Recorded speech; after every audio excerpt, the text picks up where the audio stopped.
or what was Pfizer got to hide?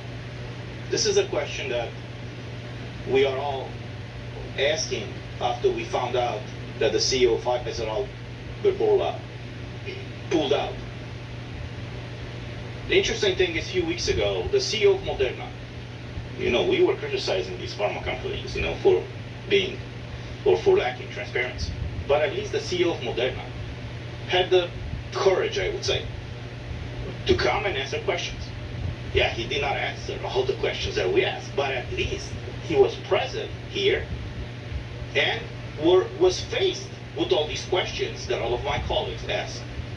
So obviously, when we found out that the CEO of Pfizer decided not to come and answer questions, this is not an inquiry committee.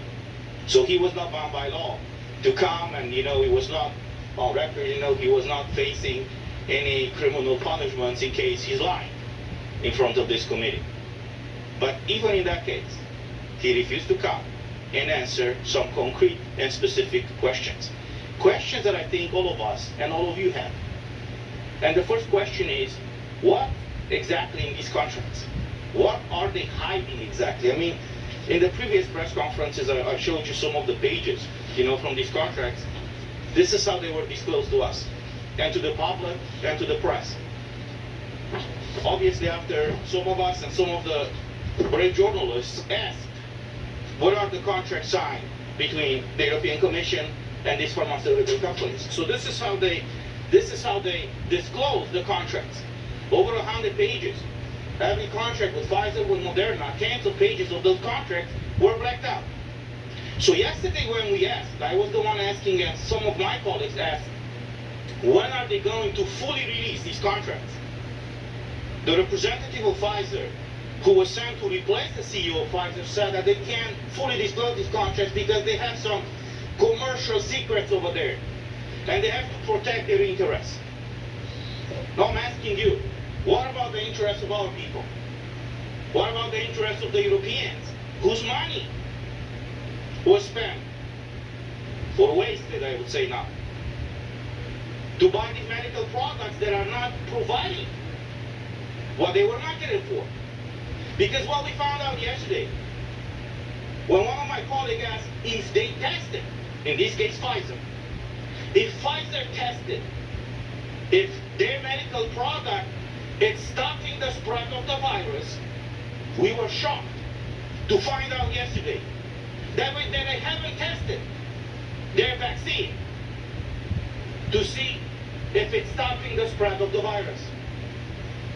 So we are now more than a year after the green certificate, the digital green certificate was imposed in the European Union. People were forced to be vaccinated with a medical product in order to exercise their basic fundamental rights, and they were told, and we were told, we were voted against the green certificate, but many of our colleagues voted in favor of it because they believe what these companies have said, that if you get vaccinated, you will not be infected, and you will not spread the virus. They even ran campaign and said, get vaccinated in order to keep your grandmother and your parents healthy.